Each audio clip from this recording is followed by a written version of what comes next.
Savez-vous qu'avec ces quelques notes, je produis de l'électricité? Bonjour, je m'appelle Amonovi, je suis doctorante à l'Université de Lille, au laboratoire UMET. Bienvenue sur le stand Plus d'énergie, moins de batterie.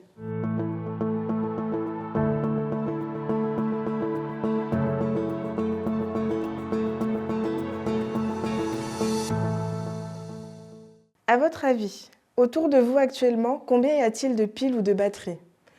On peut en trouver dans une montre, une télécommande, des prothèses auditives et dans plein d'autres appareils. Elles sont partout et produisent l'électricité nécessaire pour alimenter ces dispositifs de faible puissance. En France, 1,3 milliard de piles et batteries sont vendues chaque année, mais seulement 60% des piles usagées sont collectées. Que deviennent les 40% des piles restantes? Elles sont stockées dans des placards, restent dans les appareils et sont parfois jetées dans les ordures ménagères, ce qui crée des déchets toxiques. Alors, comment peut-on produire de l'électricité sans pile ou batterie? En récupérant l'énergie qui nous entoure. Cela peut être l'énergie solaire, l'énergie thermique ou encore les ondes électromagnétiques. À l'Université de Lille, le projet Comasis rassemble les laboratoires UMET, GEMTEX et L2EP pour travailler sur différentes façons de récupérer et utiliser cette énergie ambiante. Procédons à quelques expériences. Savez-vous que votre smartphone produit des ondes NFC? Elles servent à communiquer certaines informations, par exemple lors d'un paiement sans contact, et ces ondes, ce sont de l'énergie. Regardez ce t-shirt qui a été conçu par le laboratoire GEMTEX. Il est équipé d'un système qui récupère les ondes NFC du téléphone et peut ainsi alimenter cette LED. De la même façon, cette nappe est capable d'allumer des LED, mais également de renvoyer sur le téléphone le lien du site internet du laboratoire. Il est également possible de récupérer une autre forme d'énergie, l'énergie mécanique. Regardez cette sonnette. Elle n'est pas équipée de piles, c'est l'action du doigt qui appuie sur le bouton qui crée l'énergie nécessaire pour produire le son.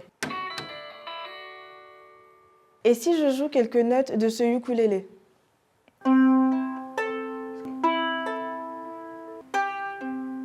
Le microphone fonctionne sans être alimenté électriquement. C'est la vibration des cordes qui entraîne une déformation du caisson, c'est-à-dire de l'énergie mécanique qui va être captée par le microphone pour s'auto-alimenter. Le mécanisme qui permet de convertir cette énergie mécanique en électricité, c'est ce qu'on appelle la piézoélectricité. Et les propriétés piézoélectriques sont différentes selon les matériaux étudiés. En physique, on distingue trois grandes familles de matériaux: les métaux, les céramiques et les polymères. Alors, quelles sont leurs caractéristiques liées à l'électricité? Les métaux sont conducteurs, ce qui veut dire qu'ils laissent circuler le courant. Les céramiques, elles sont isolantes. Elles ne laissent pas passer le courant. Vous pouvez voir ici une céramique piézoélectrique. À chaque fois que l'on applique une force sur la céramique, la LED s'allume. Ce dispositif permet donc de produire de l'électricité lorsqu'il est sollicité mécaniquement. Et les polymères? Donnons déjà une définition. Poly signifie plusieurs et méros, motif. Les polymères sont des macromolécules, c'est-à-dire de très longues chaînes constituées d'un motif qui se répète à l'infini.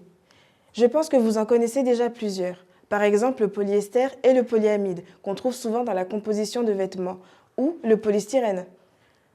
Comme les céramiques, les polymères sont isolants.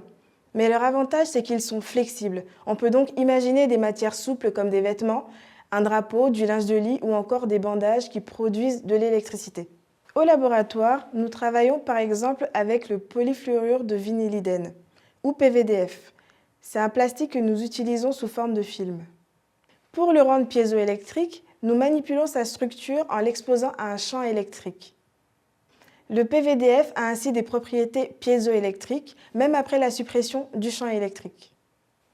Et comme on le voit ici, si on applique ensuite une force sur le PVDF piézoélectrique, cela entraîne l'apparition d'un signal électrique, une tension sur l'oscilloscope. Au laboratoire UMET, les activités de recherche concernent justement la fabrication et l'étude des matériaux polymères.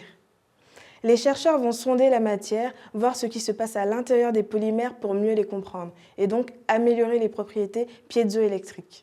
Au GEMTEX, la recherche se concentre sur la fabrication de fibres et de textiles. Les chercheurs travaillent à l'optimisation de différents paramètres pour améliorer les propriétés piézoélectriques, mais également, comme nous l'avons vu, les propriétés des antennes capables de récupérer les ondes électromagnétiques. Il faut savoir que l'énergie électrique produite par les matériaux polymères piézoélectriques ne peut pas être utilisée directement. Elle n'a pas forcément la bonne amplitude, la bonne fréquence. Il faut donc la convertir pour obtenir une énergie électrique utilisable. Pour cela, il faut développer des systèmes de gestion d'énergie via des prototypes virtuels. Le laboratoire L2EP travaille au développement de ces systèmes de gestion d'énergie.